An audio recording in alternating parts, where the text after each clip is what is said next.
नमस्कार दोस्तों, मैं हेमलता गंगाधर गोड़ियाले आप सभी का हमारे YouTube चैनल हमारी संस्कृति में स्वागत करती हूँ।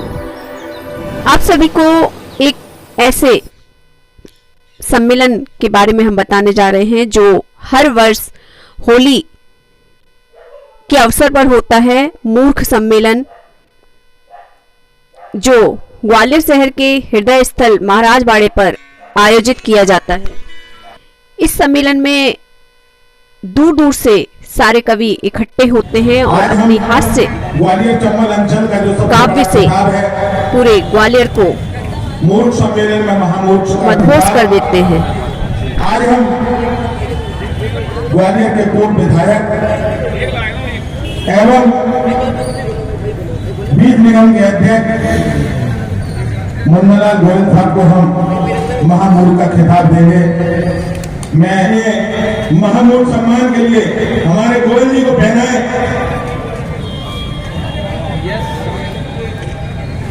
जो टोपा उन्हें पहनाए।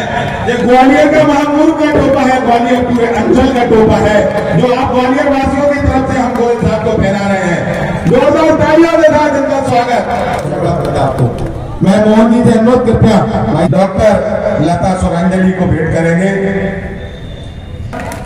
इनका स्वागत। माला भी पहनाइए आप।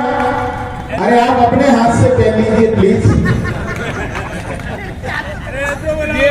आप अपने हाथ से पहन लीजिए। ये ग्वालियर का महाराज वाला है, आप याद करेंगे। और आज की इस होली के रंगारंग पर्व की आप सबको बहुत बहुत बधाई देती हूँ। हम सब जितने भी कविगण हैं महामूर्ख सम्मेलन में उपस्थित हुए हैं और जितने भी महामूर्ख सम्मेलन को सुनने आए हैं, ऐसे बुद्धिजीवी श्रोताओं का नमन अभिनंदन वंदन करते हैं। सबकी गरिमा में उपस्थिति को प्रणाम करती हूँ। ग्वालियर के बड़े सुधी जन हैं, आते ही टोपियों की पहना दी है जी। आप फोटो खींचते रहिए, कल से ख्वाबों में आकर डराऊंगी जी। मेरा चाहता है कि पढ़ता रहूं रात दिन मैं सनम ये किताबी पढ़ूं। कि मैं तो हवा हूँ मुझ पे क्या पहले बिठाओगे, मैं तो हवा हूँ मुझ पे क्या पहले बिठाओगे।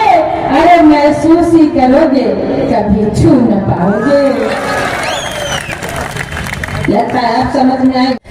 चिराग इश्क बुझाती नहीं कभी होली, चिराग इश्क बुझाती नहीं कभी होली, खिजा में खार उगाती नहीं कभी होली। खुद अपने आप में जल जल के राख होती है, किसी के दिल को जलाती नहीं कभी होली। फागुन माह श्याम अनारी लगे फागुन माह। और क्या परिवर्तन हुआ स्वरूप में, दादा आनंद लेना। लिट्टे सूझे सन गाल गुलाबी। आज तो सब पर बसंत छाया हुआ है, रंग से गाल अलग ही दिख रहे हैं। तब पढ़ती हूँ कि सूझे सन गाल गुलाबी, मुखड़ा देखो ठाट नवाबी। नैन ख्याल करते हैं जो अपनी माँ की बड़ी देखभाल करते हैं। हमें फिजूल अदाकारियाँ नहीं आती, हमें फिजूल अदाकारियाँ नहीं आती। हम अपने फन के सहारे कमाल करते हैं, हम अपने फन के सहारे कमाल करते हैं। और ऐसे ही फनकार मंच पर बैठे हुए हैं, आप सभी को प्रणाम करती हूँ और एक गजल पढ़ती हूँ। दादा आप ऐसे ही देखते रहिए, कसम से जिंदगी सवार गई ग्वालियर आकर। और पढ़ती हूँ श्रृंगार के आप सबके बीच में। तेरे बेटे तुम मैचिंग करके आए हो। पढ़ती हूँ सुने। तेरे हंसी ख्याल को दिल में छुपा लिया, और दुनिया का सबसे कीमती नजराना पा लिया। हमको डुबोने वाला था तूफान जिंदगी, अच्छा हुआ कि आपने अपना बना लिया, अच्छा हुआ कि आपने अपना बना लिया। मैं आदमी हूँ देहाती इसलिए नहीं कि मैं यहाँ तक आया हूँ, देहाती इसलिए क्योंकि मेरे संस्कार देहाती वाले हैं। बात जहाँ अच्छी लगेगी वहाँ तालियां बजाना। लोग बोलते हैं कि देहाती में अक्कल नहीं होती का। मैं बात करता हूँ कि देहाती में अक्कल होती तो देश अनाज खा रहा है।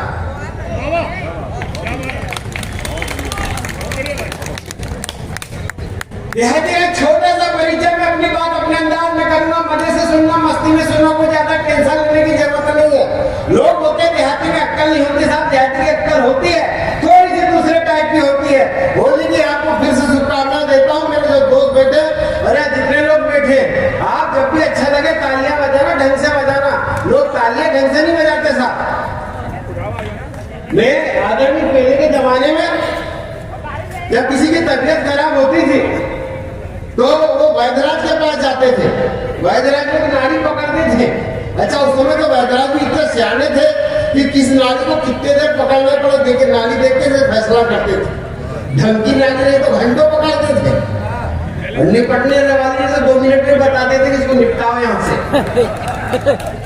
उसके बाद में आए हकीम लोग, आपकी तबीयत खराब हो उनके पास जाओ तो बोलते थे जीभ निकाल, आंखें निकाल। अरे जिसकी शादी हो गई वो आंखें निकालना बचता है क्या? उसके बाद अभी आए सब MBBS डॉक्टर, इनके पास जाओ तो अपनी तबीयत नहीं पूछते आपको क्या हुआ है। इतना लंबा पर्चा दे देते पैथोलॉजी का कि जाओ इससे अपना चेकअप करा के आओ, अपना रिपोर्ट ला, उसके बाद बताते हैं कि आपको हुआ क्या है। लेकिन हम मंचों पे चलते चलते कभी लोग आपकी तालियों का अंदाज देखकर बता सकते हैं आपके बॉडी में कितना परसेंट हीमोग्लोबिन है। यहाँ से अच्छी बात हो और मरियम से ताली बजे, मुंह लटका हुआ हो तो समझ जाना आपकी बॉडी में 60 to 70% हीमोग्लोबिन है। अगर आपकी बॉडी में 70 to 80% हीमोग्लोबिन होगा तो हो सकता है आपके हाथ ऐसे उठे। लेकिन अगर आप बॉडी में 100% हीमोग्लोबिन होगा तो आपके हाथ ऐसे उठेंगे और तालियां बजेगी तो लगेगा कि महाराज गाड़ी में कुछ हो रहा है। एक बार 100% तालियां बजा के बता दें। आगे नहीं बैठे आपको बहुत अच्छा आयोजन नहीं। महामूर्ख सम्मेलन जब मैं पढ़ा तो मैं सोचने लगा कि वो इधर वाले हैं कि उधर वाले हैं। लेकिन थोड़ी देर बाद दिमाग लगाया तो हम तो सब एक ही जगह वाले हैं, तो सारे वैसे ही है। लोग बोलते देहाती में अक्कल नहीं होती साहब, देहाती थोड़े से मूर्ख होते हैं। लेकिन उसकी मूर्खता का परिचय देकर खूब आसाऊंगा आपको।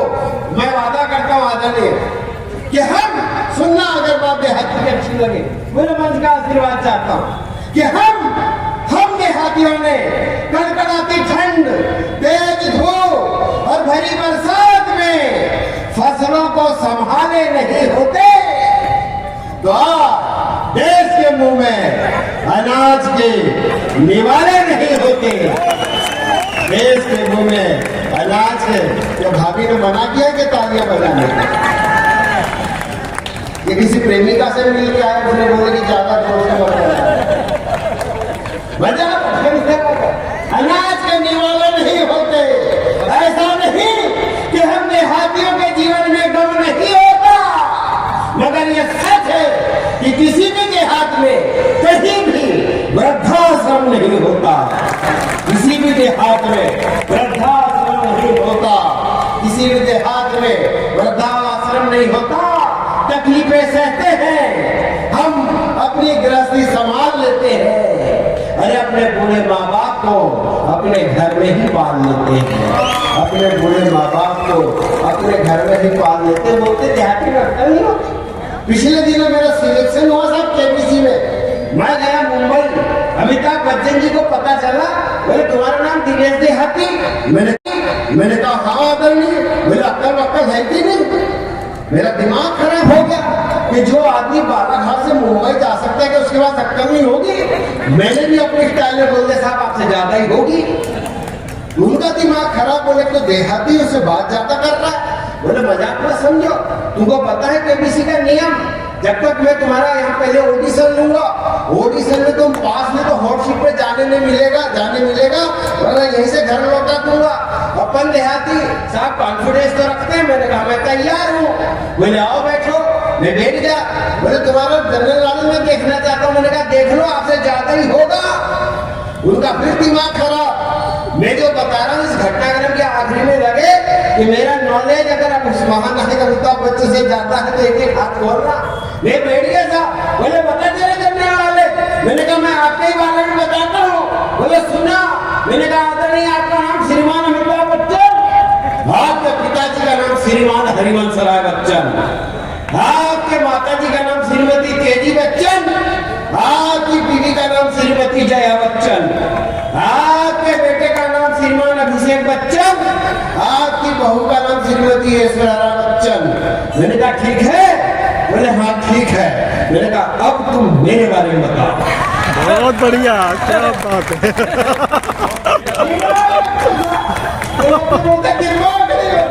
दिमाग होता है थोड़ा सा दूसरे टाइप का होता है।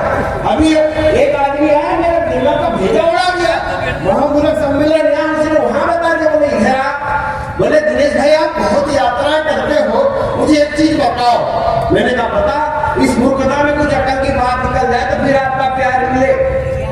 बोले लोग बोलते हैं कि गाय हमारी माता है, उसका दूध पीने से आदमी की बुद्धि बढ़ती है, उसका चरित्र सुदृढ़ होता है, उसका ज्ञान अच्छा हो जाता है, वो बलवान हो जाता है। मैंने कहा कि जिसने भी कहा ये सही है। बोले अगर ये सही है तो गाय का बच्चा गाय का दूध पीने के बाद बैल का बैल क्यों रह जाता है? अपन ने हाथी बात रखनी थी, और अगर मैंने उत्तर ढंगा दिया हो तो फिर आप खोलना पी जाते हैं। उसके बच्चे को दूध नहीं मिलता, उसका वही बैल बनता है। और जो बच्चा सही में गाय का दूध पीता है वो बैल नहीं बनता, वो सांड बन जाता है। वो तो देहाती में अक्कल नहीं होती था, देहाती में टिकनी अक्कल होती है, कुछ अलग अलग किस्म की होती। कुछ देहाती कुछ ज्यादा दिमाग वाले हो जाते हैं। पिछले दिन नागपुर गया, किसी ने कहा मुझे कि नागपुर का संतरा बड़ा प्रसिद्ध। मैंने कहा ठीक है यार, अपन वहाँ का संतरा खाते हैं। नागपुर की संतरा मंडी में गया, मैंने कहा भाई साहब ताजा संतरा देना। तो आदमी ने मुझे ऊपर से नीचे तक देखा। बोले नागपुर में संतरे का एक भी पेड़ नहीं है, यहाँ कहाँ का ताजा संतरा? अरे मैंने कहा अपन देहाती आदमी जो सोचते हो करते, अपने को खाना तो ताजा संतरा। बोले क्या संतरा खाना, किसी देहात में जाओ बगीचे में संतरे के वहां ताजा मिलेगा। मन था ताजा संतरा खाना है। साहब मैं गया वहां से 12 किलोमीटर देगांव में संतरे का बगीचा। एक आदमी सर में गमछा लपेटा, धोती पहना, टोकरी में संतरे बेच रहा था।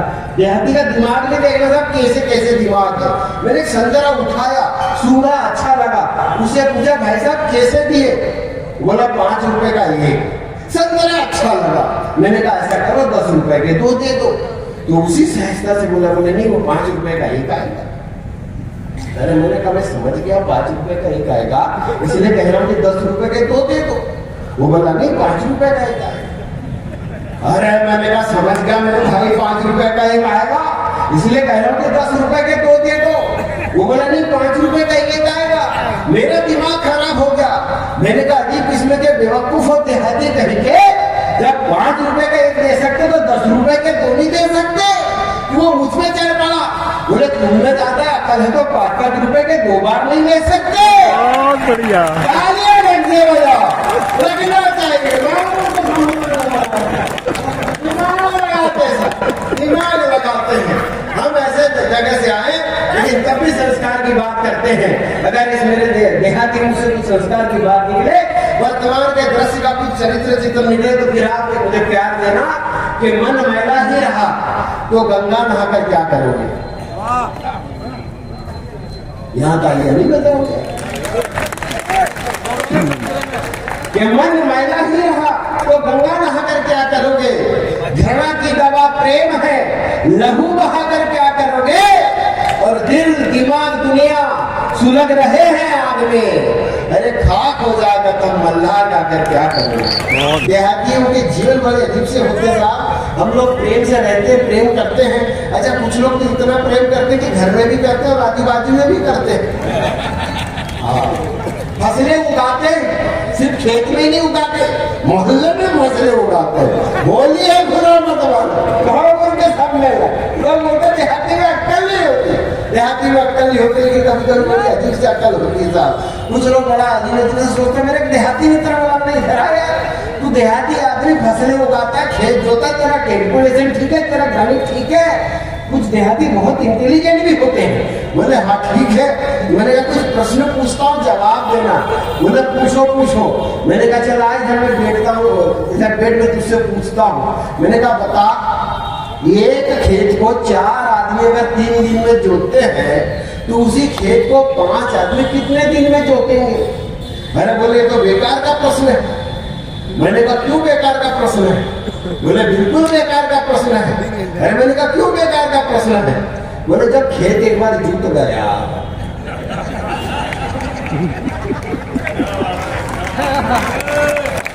तो उसको फिर से जो बात करना देता है वही तुम्हारे पापा को है जाई पे तो लड़ाई हुई सब कहीं नहीं तो चल रहा। तो सब बच्चे कब क्या कर रहे हैं? एक लड़का गांव का शहर में आंटी के पास आया, थोड़ी देर के बाद एक गुजर रहा, फिर आंटी जी के पास आया, बोले आंटी आंटी क्या है? आपका बाथरूम बहुत अच्छा है। क्या? हमने दरवाजा खुला, लाइट जल गई। हमने बाथरूम की दरवाजा बंद किया, लाइट बंद। बहुत अच्छा बाथरूम है। आंटी चिल्लाई, अरे सुनते हो क्या हुआ? हरामजादा फ्रिज के अंदर पेशाब कर रहा है। एक लड़का हमेशा बगैर कपड़ों के घूमता था बाड़े पे। हमने उसकी माँ को समझाया, मैं कपड़े पहनाया करे थे, पुट्टी गिर जाए। अब बेटा मोड़ा हैगा, समझदार नहीं है बेटा, थोड़ा दिमाग की कमी है।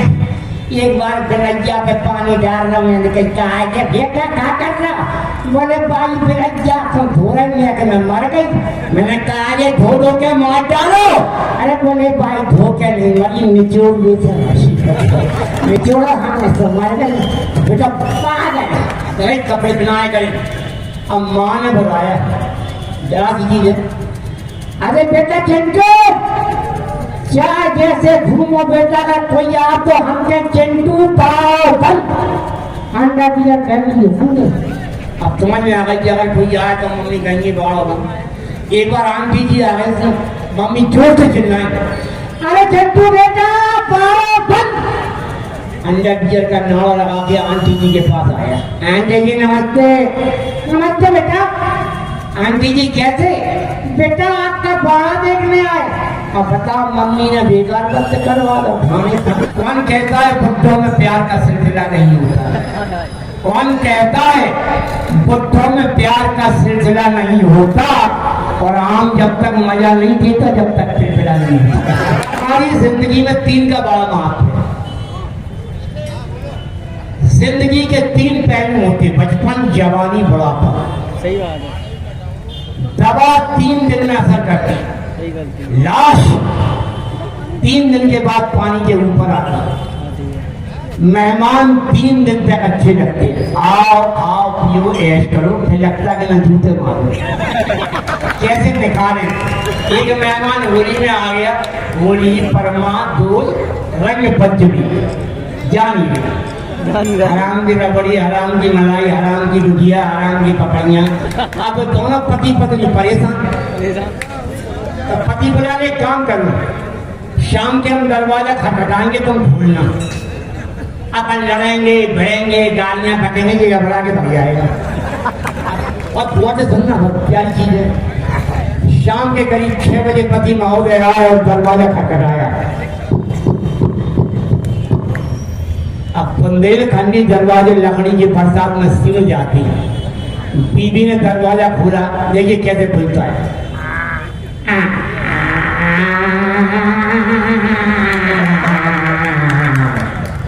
पति महोदय अंदर आया, बीबी रोने की एक्टिंग चल रही। पति गुस्से में। अबे मैं जब कभी घर के अंदर आता हूँ तो इसी तरह आंसू बहाती रहती है, आखिर हुआ क्या है?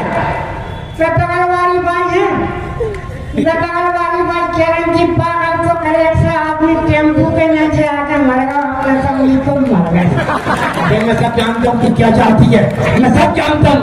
हम तो जा घर को स्वर्ग बनावो चाहो, कहा है घर को स्वर्ग बनावो चाहो तो आदमी को स्वर्गवासी है? अरे अगर शादी नहीं करने दी तो काहे को कहते हमारे शादी कर दे के लाए। अरे हम कहाँ गए शादी कर ले, हम तो तेरी बारात में गए थे, तेरा दूल्हा तो ये देख के भाग गया, फिर तेरे बाप ने पकड़ के हमें मंडप में ऐसे बिठाया जैसे बाप के मरने के बाद लौंडे को मंडप में बिठाते। कोई तरीका चलने और रात का दिन में उठ नहीं पाया, मेरी जिंदगी बर्बाद हो गई। शीला कितनी बार कहा है कि शीला कह के मत बुलाया करे, आप शीला कहते हो तो बच्चे भी शीला कहते हैं। तो ठीक है, मैं आपको तुझे मताई कह के बुलाया, मैं मताई कहूँगा तो बच्चे भी कहेंगे। क्या हो गया आपको? बेटा मुझे कितना प्यार करते थे, अमिताभ बच्चन देवल की तरह मेकअप करके रिझाया करते थे। पहली साल में मैं अनारकली, दूसरी साल में चंपाकली और तीसरी साल में छुटकुली हो गई। जिंदगी बर्बाद। अब चुप चुप, तुम भी पहले मुझे बहुत प्यार करती थी। पहली साल में मैं प्राणनाथ, दूसरी साल में नाथ, तीसरी साल में अनाथ हो गया। मैं वो सरदार हूँ जो बात छुपा कर नहीं करता, खुलेआम करता हूँ। लाखों लोग मुझे सत श्री अकाल कहते हैं अमित भाई, और मैं करोड़ों को राम राम करता हूँ, पर ग्वालियर के लोगों आपके चरणों में झुककर प्रणाम करता हूँ। आपके चरणों में कारण क्या है? हमारे छठे गुरु सिख धर्म के इस पगड़ीधारियों के छठे गुरु हरगोबिंद साहब ने किले में गुरुद्वारा साहब है 52 राजाओं को मुक्ति दिलवाई थी अपने, उसलिए मैं चाहूंगा गुरु हरगोबिंद साहब के नाम पर एक बार ताली बजाएं। और शुरू करते हैं। मैं एक ऐसा कलाकार हूँ दोस्तों जो चीन, Japan, England, America, Russia, Canada कहीं भी नहीं गया, लड़की को गर्लफ्रेंड बनाया है। मैं कहा थप्पड़ मारूंगा, हम सरदार लोग होते क्लास की लड़की को बहन बनाते हैं, अकेला अकेला नहीं वो। कहता बहन तो आपने नहीं बनाई। मैं कहा से बना लू, जिनको समझ आया वो बजा लो भाई। असल में मेरी घरवाली का भाई है, तो आप समझ सकते हैं कि क्या हो सकता है। मेरी बीवी मुझसे बड़ा प्यार करती है जी, 3-4 मिनट दिमाग खराब करूंगा आपका परिवार में ले जाकर। मैंने उसका नाम रख दिया प्यार से गाय, उसने मेरा नाम रख दिया सांड। बाजार गई, बेटा साथ था, बेटा कहने लगा मम्मी मम्मी सांड आया है। उसने सोचा हम आए हैं, कहती मैं परवाह नहीं करती, सांड ने हमारा सींग 6 पसलियां तोड़ दी। मैं कहा बता सूफी और सांड में फिर पता लग गया। करवा चौथ वाले दिन अपनी मैडम को ले गए गोलगप्पे खिलाने, सामने से एक सुंदर औरत ने नमस्ते बना दी, बाबू जी अमित जी नमस्कार। घर में लड़ाई होगी, पहले ये बता कौन है, करवा चौथ तो बाद में मनाएंगे, ये उनके साथ होता रहता है। अब चलो बात करते हैं दिल और दिमाग की। सुबह सवेरे उठकर मैंने अपनी पत्नी को खुशी की खबर सुनाई। मैंने कहा डिम्पी कल पड़ोसन मेरे सपने में आई, बोली अकेली थी ना? मैंने भी चौड़ा होकर कहा हाँ, पर मैंने पूछा तुझे अकेली वाला राज किसने बताया? कहती सरदार जी चुप करके बैठ जाओ, उसके बाद सारी अब मेरे सपने में आया और आपने ताली नहीं लगाया। हमारे इसी तरह के वीडियो देखने के लिए आप हमारे चैनल को ज्यादा से ज्यादा लाइक, शेयर एंड सब्सक्राइब कीजिए। Thanks for watching.